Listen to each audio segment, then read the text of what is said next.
why is it that women are not represented in anything like equitable numbers in the media world?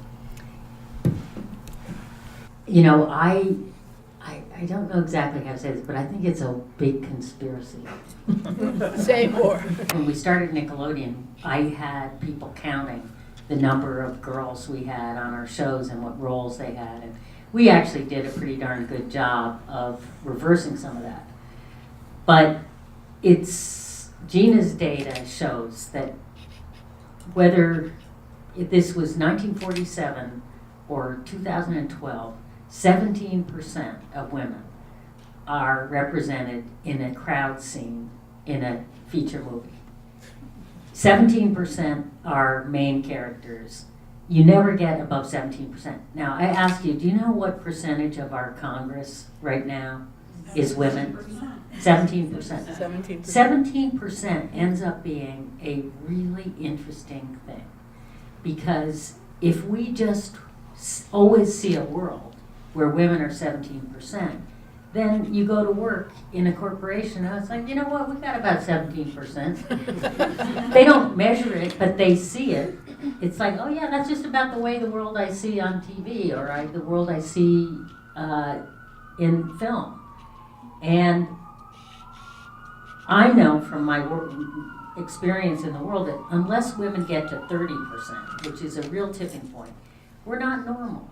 You know, once we're 30% of a population, then it's normal, even though we're 51%. But if we got to 30%, that would be a very big change. Now, I take another stance, which is, you know what? Hey, we just got the vote about 100 years ago. Yeah. You know, Not even. we haven't been at this that long, and so we're very impatient. So I think these things take a lot of time to change. And I had a big epiphany in your office today, which in your office today, and I talked a little bit about it with our friend Madam Google. Janine Gianfredi. Yes. Right. Who's a graduate of the Leadership Scholars Program and a graduate of Rutgers and a graduate of Douglas Residential College. It's a funny epiphany to say, but I've spent my lifetime trying to help women get lifted up. Cable became a very good place for women. We had 25 women as heads of cable networks, big networks, Discovery, MTV, you know, big networks. And I was religious about making sure that there was a good and open place for women to emerge as leaders, which is, you know, a tough thing to commit to and to keep doing. But I never did what's on your poster, which is for what purpose? For a just world, which is what is on your poster.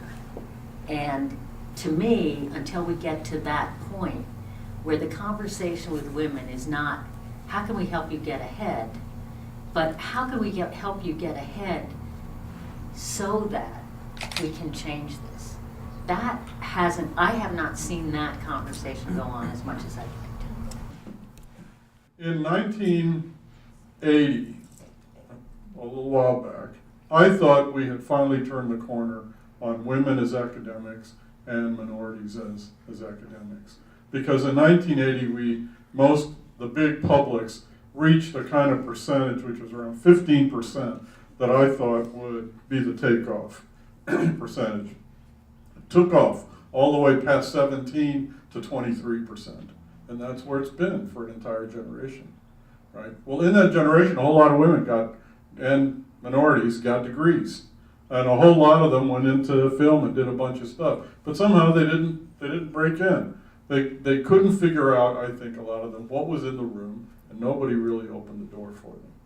My advisor had a saying he used to say about academic departments. First-rate faculty hire first-rate faculty, second-rate faculty hire third-rate faculty, because they don't want to be embarrassed. When women embarrass men get really embarrassed, and they don't want to have them around. I have 4 sisters, I know all about it. Honestly, you're asking the question about blockbuster movies. We have a much richer realm of film available to people today, thanks to people like Harvey Weinstein, who introduced really great independent film from all over the world to the United States of America. So we do have a richer palette of things that people can pick. But when you're, today, a blockbuster movie costs about $100 million to produce and about $100 million to market. And so nobody wants to take any big chances. And, you know, I think that's, I do think it's a lot of economics. And I think it's that a lot of the women in the film side have had to operate as if they were one of the guys. In my case, I did not have to operate like one of the guys because nobody wanted to run Nickelodeon. Nobody, it was a very undesirable job. And people would look with, you know, pathetically. My company asked me 4 questions in 16 years. That's it. At budget reviews and everything else, because we figured out how to make it economically right. Doing the right thing for kids, we built a great business. Now, I'm not so sure what they're doing. And I think they have a big, now they're a big machine. They have to churn out toys. This is Nickelodeon. Nickelodeon. Right. And so now they're much more subject to the overall, overarching economic formulas. But I don't think the women who've been involved in the movie industry have staked that claim for what purpose. You know, they're more the boys than the boys. They want to prove themselves that they can come up with a blockbuster hit that boys are going to go to. And, you know, I think it's going to take some time before we see women in charge of studios who have a bigger consciousness for what is just and equitable.